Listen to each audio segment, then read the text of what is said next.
about your book. What inspired Okay, you to great. write The Road to Roses? Well, I mean, I had actually always wanted to write a book. So even long before going on to the show, I had already felt like, I don't know, I just always wanted to write a book. And I also just felt maybe I had gone through some life lessons. Although in hindsight, obviously, I've gone through a lot more. But even back then, I was like, I want to bring hope to people. And then who knew, the Lord had the Bachelor, Bachelorette in store for me. And so it's just like, God's timing is always the right timing. And I'm just so thankful that the book is out now because I have had years since to really go through some more life lessons and to learn some things just about what God was showing me through those experiences to be able to bring hope to other people. Yeah, that's awesome. And you write a lot about how you experience so much pressure to look the part on The Bachelor. But I think that can be applied to women everywhere. We all feel so much pressure to appear a certain way to impress people. So, talk a little bit about what you learned on the show through that experience and how that helped you after the show. Yeah, well, I mean, I've always been such a private, reserved person. So being on the show in the first place wasn't, the most ideal for my personality. But so that already, brought some things of like, am I good enough for this? And a lot of lies too from just from growing up of like not feeling like, good enough or pretty enough and all of those things came all together when I was on the show. And Mhm.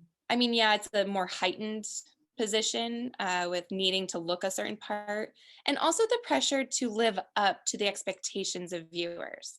But as women, I mean, don't we sometimes have those same expectations for social media? Or, you're a mom of two little ones, and it's like, do we do the like falsified look of motherhood just for the expectations of others, or do we live out our life authentically?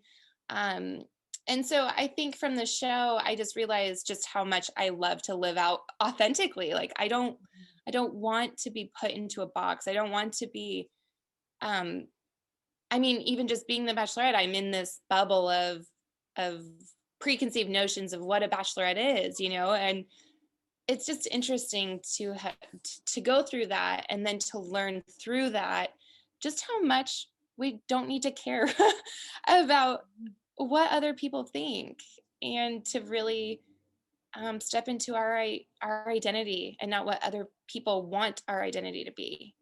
I was just talking to a pastor who very gently reminded me that it's important to be the same person when you're changing a diaper that you are, highlight reel, and how it's important to show all of it. And I was like, but I don't like that. That's hard. It's hard to be vulnerable. Yeah, no, definitely. But I think when we're vulnerable, that's when we share most of our experience. Like that's when we show actually the truth behind our image, and that's the heart. And so when people see the heart, it reaches their heart. And so like for moms who, show the real life stuff, that reaches the lives and the hearts of other moms struggling and not like feeling like they're good enough because they're not living up to these, filtered images. And so I think, yeah, it is important to strip the layers. Yeah, I love that. So, talk a little bit about the mindset changes that you went through that allowed you to be open to love and trust, even after all that you went through, and ultimately led you to meeting the man who's now your husband. Yeah, yeah. So, I mean, I guess like in hindsight, I had gone through quite a few different heartbreaks or, disappointments in terms of dating. And maybe it was those past experience too that have kind of helped me to just continue on and know that like God had a better plan for me. And so, which I mean, that's hope. I just, had a strong hope within my heart to keep moving forward. Um, but yeah, with the show, I don't know, it was just all God. It was just like knowing that my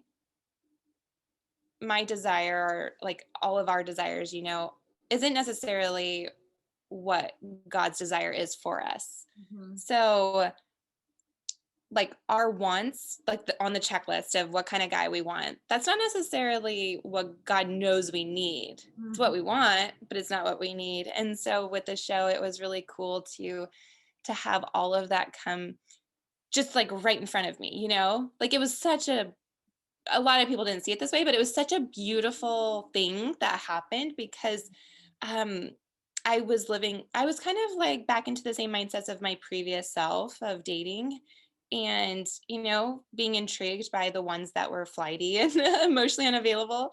And then Chris was just always such a rock and so steady and so perfect. And that was actually red flags, which is so sad. But I think a lot of women do that, We're like, he is just too nice. He treats me so well. He's pursuing me. Like, this is weird. What's wrong with him?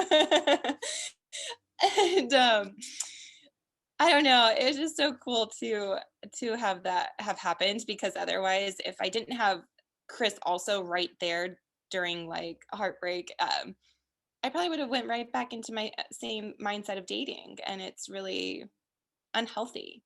So it was cool to have Chris there and to see how God moved and to trust. I think it's all about, like you said, it's trusting the process. So how I do that was just hope, like knowing that the best was yet to come.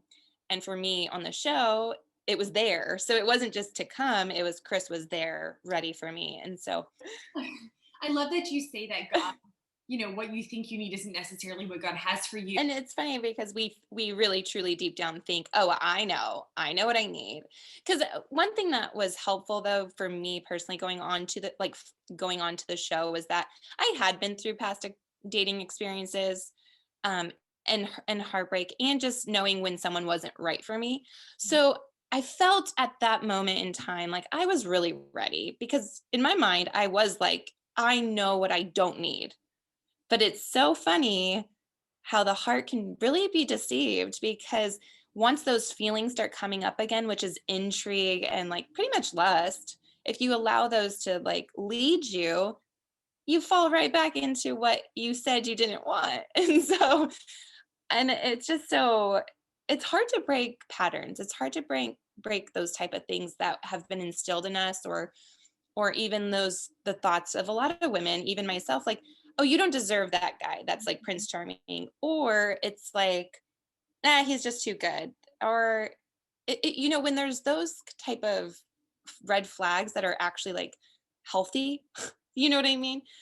We should have a red flag for our red flag, if that makes sense. Like why do I have this trigger of maybe he's not right for me when really he's like the healthiest thing that could ever be in my life. And I think that's what happens to a lot of singles is we skip over the like nice guy, or we skip over someone who's truly pursuing us, when really that's how God created men to be, to pursue what they want. And it's so healthy because you're building that relationship not on such a desperate need, but really a true like strong foundation of friendship. I don't Yeah, know. that's so good. And you have had a long-lasting relationship. What encouragement would you offer for couples to sort of keep their marriage alive, to stay? Because it's so easy. My husband and I have been together since I was 20, so about 10 years, and Oh wow. it's so easy to get complacent and to kind of Yeah. just miss each other with everything going on in life.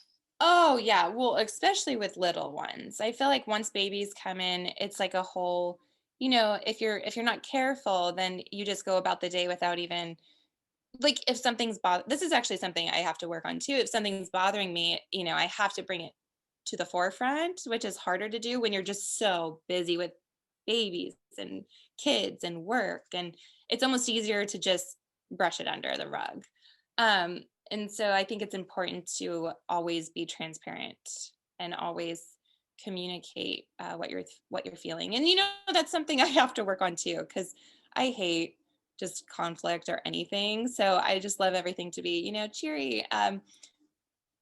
And so, yeah, I don't know. I think it's just truly being intentional too.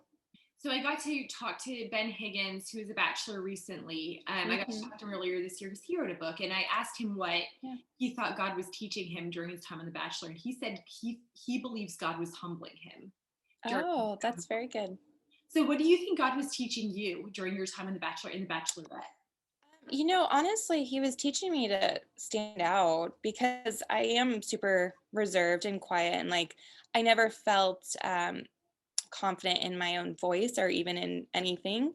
Self-doubt was always, a big thing. And so I think it was just setting me up, like lifting me up to be like, this is how I see you.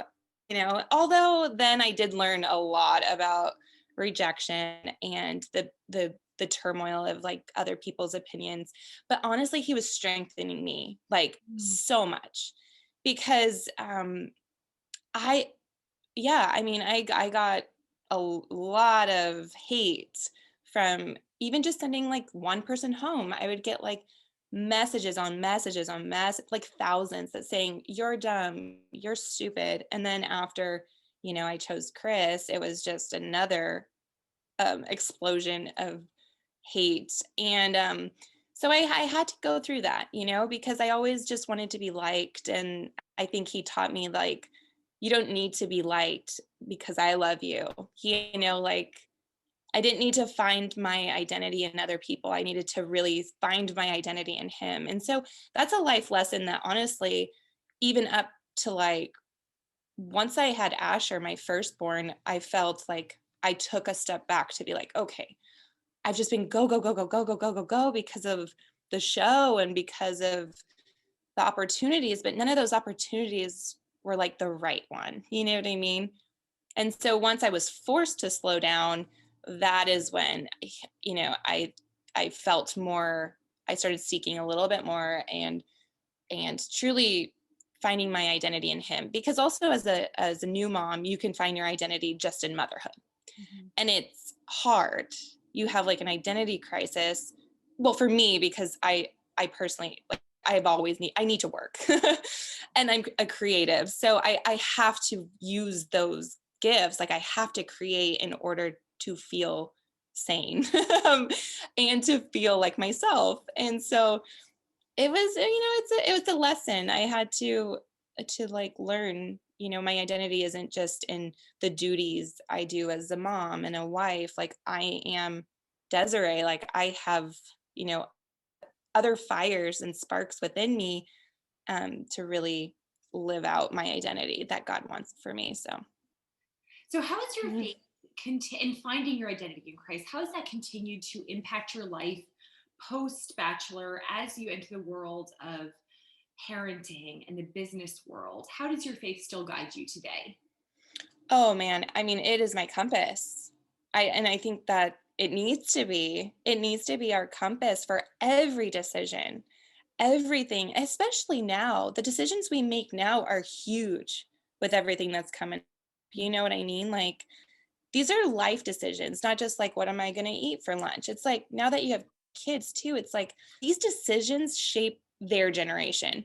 Mhm. And so I don't know, I literally use faith as my with which for me that's through prayer. Like I mean, I pray literally all day long because I'm just like, sharing my life with God. And that has been my compass and my what really allows us to get intimate with him to know the right answers. So when I need an answer, the more if you're like staying within the word, you're praying, like I don't know, there's just an intimacy and there's you understand how he's trying to talk to you. Mhm. And so it's an easier way to know like okay, like what do you want from me? And when we surrender to him, that is what he wants. He wants to lead us into the right paths and the right decisions. And so I think once we surrender our control and we surrender our expectations, he will guide us to exactly what he wants for us. And it's not always what we think just going back to taking it full circle, it's not always what we think we need. So with business, I learned a very good lesson. And thankfully it's early on in my business that I learned this, but I didn't know I was really going about my business in my own works, like my own, just, I think this would be great. I know that this will do well. I know if I do this, this will happen. And none of that happened because I was doing it with my own ideas, my own works, my own thoughts, and my own will. And, he taught me that lesson. It was very humbling to be like, all right, well, I thought, if I was doing what I felt I was supposed to do, you would bless it, Lord. And, in hindsight, it wasn't the direction or the way he wanted it to work. Because I just went the easy way out, because I had a newborn baby, and that's kind of when I launched my business too. And so I went the easy way out. And if I had only like took a step back, listened for more direction and more discernment, I would have now been on the path I am now, 3.5 years later. Yeah. um, so it's just funny how it goes. And what's funny is the direction I'm going is what I had originally written down in a business plan like 10 years ago. Wow. But I lost sight of that because I wanted the instant gratification of, well, I'm going to do, the popular styles. I'm going to do what maybe will sell in the market now, rather than trusting that, this customizable idea would actually be what he wanted for me. So I think we need to always realize that in business too, that he knows what's best for us. What is your prayer for your new book? What is your hope for it? My hope is that it touches women and men, but obviously it's a lot of, dating and a lot of, motherhood and all that. But I just hope that it brings hope Yeah. to people's lives. Like, I hope that wherever people are right now, especially with 2020 and everything that happened, a lot has changed for people's lives. And a lot of people are struggling, or they're going through fear, worry, anxiety, depression.